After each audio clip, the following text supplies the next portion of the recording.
Hello प्यारे बच्चों, good morning. कैसे हैं आप सब? टॉप ऑफ द वर्ल्ड यानी बहुत खुश, सभी बच्चे खुश हैं, स्वस्थ हैं।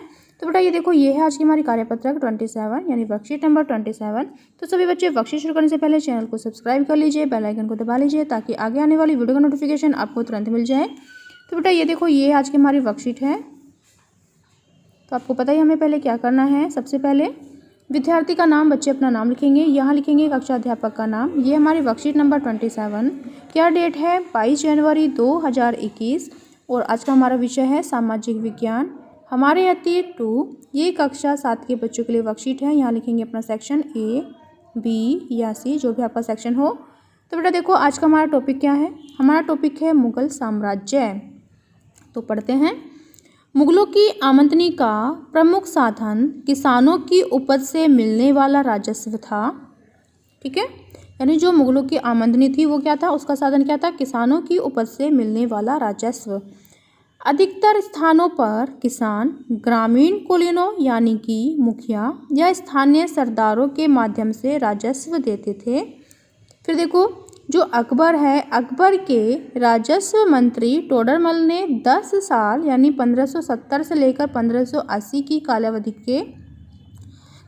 कालावधि के लिए कृषि की पैदावार, कीमतों और कृषि भूमि का सावधानीपूर्वक सर्वेक्षण किया।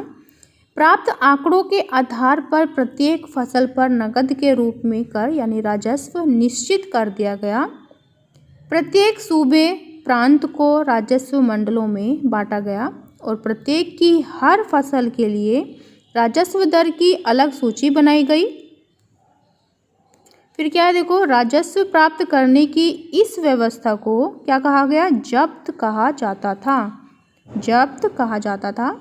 ठीक है, और समस्त मध्यस्थों के लिए, चाहे वे स्थानीय ग्राम के मुखिया हो या फिर शक्तिशाली सरदार हो, मुगल एक ही शब्द जमींदार का प्रयोग करते थे। फिर नेक्स्ट देखो बेटा, जब्त व्यवस्था उन स्थानों पर प्रचलित थी जहां पर मुगल प्रशासनिक अधिकारी भूमि का निरीक्षण कर सकते थे और सावधानीपूर्वक उनका हिसाब रख सकते थे। ऐसा निरीक्षण गुजरात और बंगाल जैसे प्रांतों में संभव नहीं हो पाया। फिर नेक्स्ट देखो, कुछ क्षेत्रों में जमींदार इतने शक्तिशाली थे कि मुगल प्रशासकों द्वारा शोषण किए जाने की स्थिति में वे विद्रोह कर सकते थे और कभी कभी एक ही जाति के जमींदार और किसान मुगल सत्ता के खिलाफ मिलकर विद्रोह कर देते थे।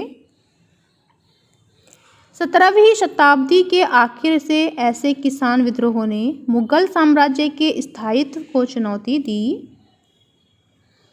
फिर नेक्स्ट देखो बेटा, यहाँ पर देखो, शाहजहाँ के राज्यकाल का एक लघु चित्र है। ये शाहजहाँ के राज्यकाल का एक लघु चित्र है जिसमें उसके पिता के समय के भ्रष्टाचार के बारे में यहाँ पर दिखाया गया है। फिर यहाँ पर देखो, प्रश्न नंबर क्या है? निम्नलिखित प्रश्नों के उत्तर लिखो। प्रश्न नंबर 1, मुगलों की आमदनी का प्रमुख साधन क्या था? तो बेटा ये अभी हमने पढ़ा था। देखो, जो मुगलों की आमदनी का साधन था वो क्या था? मुगलों की आमदनी का प्रमुख साधन किसानों की उपज से मिलने वाला राजस्व था यानी कर था। तो ये हमारा प्रश्न नंबर 1 का आंसर हो जाएगा, यहाँ से हम लिखेंगे। ठीक है, फिर नेक्स्ट प्रश्न देखते हैं बेटा। प्रश्न नंबर 2 क्या है? मुगल साम्राज्य में जमींदार की क्या भूमिका थी? तो बेटा चलिए देखते हैं इसका उत्तर क्या होगा। बेटा यहाँ से हम अपना प्रश्न नंबर 2 का आंसर लिखेंगे कि जो मुगल साम्राज्य था उसमें जमींदारों की जो भूमिका थी वो क्या थी? जमींदार किसानों से राजस्व लेते थे और एकत्र किए गए राजस्व को यानी कर को जमींदार सरकारी खजाने में जमा कराते थे। तो ये हमारे प्रश्न नंबर 2 का उत्तर हो जाएगा, यहाँ से लिखेंगे हम। फिर नेक्स्ट देखो बेटा, नेक्स्ट क्या है? फिर नेक्स्ट प्रश्न देखो बेटा, प्रश्न नंबर 3 हमारा, अकबर के राजस्व मंत्री का क्या नाम था? तो जो अकबर के राजस्व मंत्री थे उनका नाम था टोडरमल। तो यहाँ पर लिखेंगे हम टोडरमल था। ठीक है, टोडरमल था, जो अभी हमने पढ़ा था। ये हमारे प्रश्न नंबर 3 का आंसर हो जाएगा। ये आप देख सकते हो। तो बेटा यहाँ से हम देख सकते हैं, देखो अकबर के जो राजस्व मंत्री थे टोडरमल, तो यहाँ से हम लिखेंगे टोडरमल। ठीक है, ये हमारे प्रश्न नंबर 3 का आंसर हो जाएगा। फिर नेक्स्ट देखो बेटा, नेक्स्ट प्रश्न क्या है हमारा? प्रश्न नंबर 4, जब्त शब्द से आप क्या समझते हैं? तो ये अभी हमने पढ़ा था। जो जब्त शब्द है वो क्या है कि प्रत्येक सूबे प्रांत को राजस्व मंडलों में बांटा गया और प्रत्येक की हर फसल के लिए राजस्व दर की अलग सूची बनाई गई। राजस्व प्राप्त करने की इस व्यवस्था को जब्त कहा गया। जब्त कहा गया। तो ये हमारे प्रश्न नंबर 4 का आंसर हो जाएगा, यहाँ से लेकर यहाँ तक। ठीक है, फिर नेक्स्ट प्रश्न देखते हैं हमारा क्या है। प्रश्न नंबर 5, जब्त व्यवस्था कहाँ अधिक प्रचलित थी? तो ये भी हमने पढ़ा था बेटा। देखो, जो जब्त व्यवस्था थी उन स्थानों पर प्रचलित थी जहाँ पर मुगल प्रशासनिक अधिकारी भूमि का निरीक्षण कर सकते थे और सावधानी पूर्वक उनका हिसाब रख सकते थे। ऐसा निरीक्षण गुजरात और बंगाल जैसे प्रांतों में संभव नहीं हो पाया।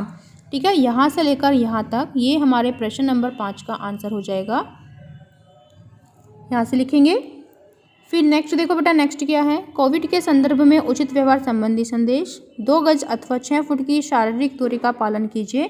तो बेटा ये थी आज की हमारी वर्कशीट। सभी बच्चे इसका रिप्लाई करेंगे। मिलते हैं कल नई वर्कशीट के साथ। आपका दिन शुभ हो।